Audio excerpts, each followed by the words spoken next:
युवक को खंडारे हाणी पकाइले। बैद्यनाथपुर थानांतर्गत आंकुली श्मशान निकटरे विक्रम नायक नामक युवक को धारुआ अस्त्र मुंड को हाणिले। जड़े बंधु शौच जाइथिबा बेले किछि युवक ताको गाली और मारपिट करथिले। उक्त बंधु जनक विक्रम को डाकिबारु से जाई तांको उद्धार करने को जाइथिले। एतिके बेले से दुर्बृत्त माने एक धारुआ अस्त्र ताको मुंड को आक्रमण करथिले। विक्रम गुरुतर आहत होई मेडिकल भर्ती होइचंती। पर घटना को नहीं विक्रम बैद्यनाथपुर थानार द्वारस्थ होता जनापड़ी।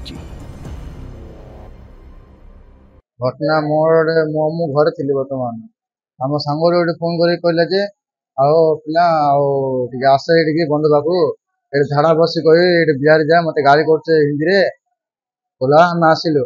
आसला फोन कलु आम घर मालिक कौन तुम लोक बाग अच्छे हूँ पचारे कहलु कहला घर मालिक आसिले घर मालिक आइला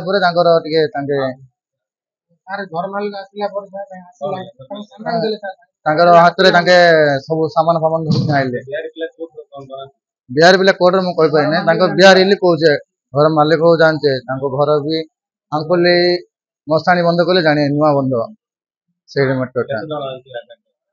7 जन कि 8 जन हम। Ganjam Jagannath report A1 Odisha.